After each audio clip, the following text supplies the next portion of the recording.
parle de l'instant histoire avec cette fameuse galerie des glaces. Et bah c'est maintenant.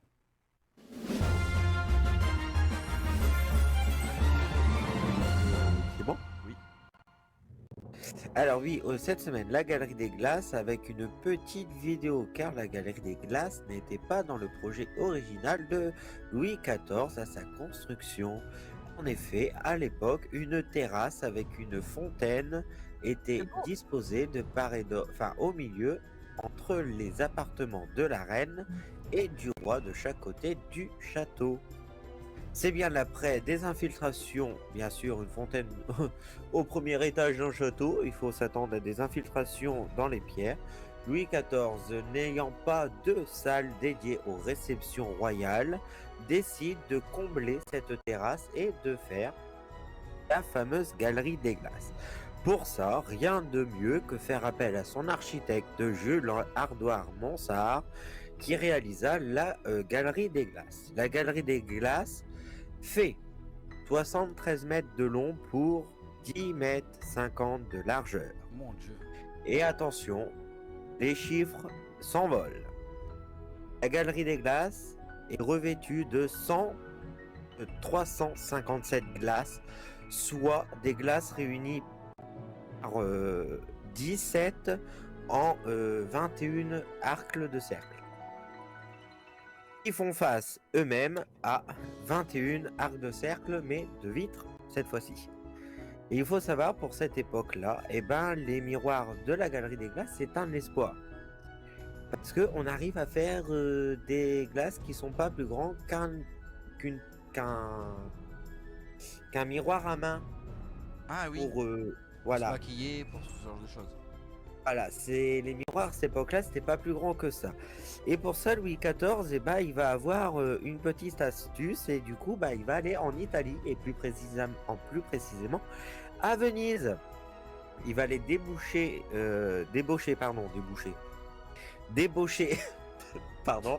Il va aller débaucher des ouvriers vénitiens en contrepartie d'un anoblissement d'une garantie de sécurité, car tout ouvrier quittant Venise avec leur savoir-faire était coupable et pouvait être condamné à la peine de mort, ce qui était très chouette pour quand on était qualifié à cette époque-là. Et du coup, il arrive à avoir ses ouvriers pour avoir ces fameuses grandes glaces où, pour la première fois, ces dames de la cour pouvaient se voir en pied, c'est-à-dire de la tête aux pieds, sans avoir à bouger un miroir. Bah oui. Voilà. Alors, je vous épargne le nombre de chandelles qu'il faut pour illuminer tout ça à cette époque, tout en sachant le temps très court vu la chaleur qu'il y a. Donc la cire fond beaucoup plus vite lors des réceptions. Alors, il faut savoir que telle qu'on la voit aujourd'hui, la galerie des glaces a été modifiée avec le temps, car aujourd'hui, nous avons du bois sculpté doré à la feuille d'or, mais au temps de Louis XIV, les chandeliers et autres appliques pour les chandelles étaient en argent massif. C'est ce qu'on appelait le mobilier d'argent. Il faut savoir qu'au milieu de la galerie des glaces, se tenait une estrade avec, au centre de cette estrade, un trône en argent massif. Alors, trône que on ne peut plus trouver, ni mobilier qu'on ne peut plus trouver, car l'effort de guerre oblige. Louis XIV a fait fondre tout cet apparat d'argent pour faire des canons. Mais si je vous parle d'une galerie des glaces, c'est celle de France, on est d'accord? Après vous, est-ce qu'il y a une galerie des glaces en France et il n'y en aurait pas ailleurs? Il y en a sûrement ailleurs, non?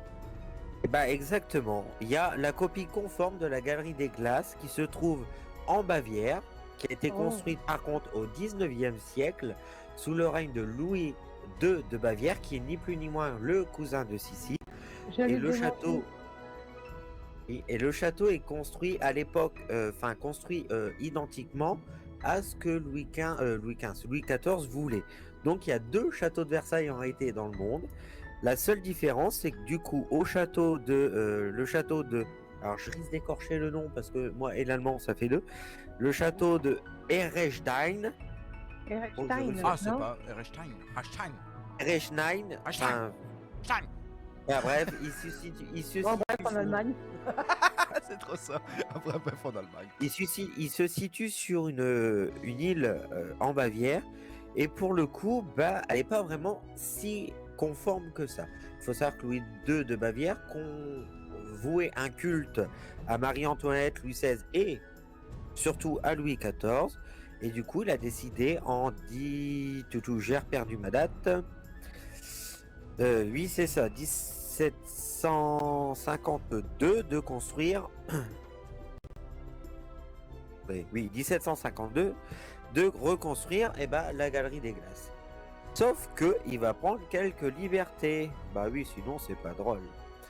Total de longueur de la galerie des glaces 98 mètres, soit 25 mètres plus longue que la galerie des glaces française.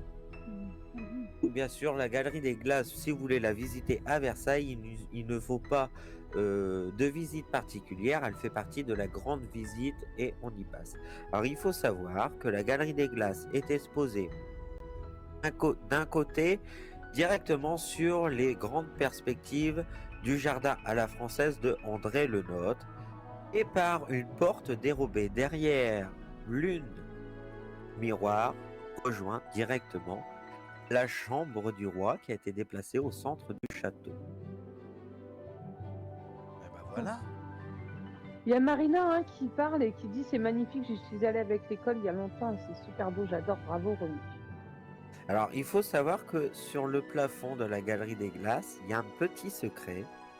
Alors, bien sûr, on ne peut pas monter sur la voûte. On peut y accéder encore. Mais il faut savoir que Louis XIV a décidé de construire la voûte avec toutes les peintures où, alors, il est au milieu, hein, il est représenté en dieu grec. C'est Louis XIV, après tout, il fait ce qu'il veut.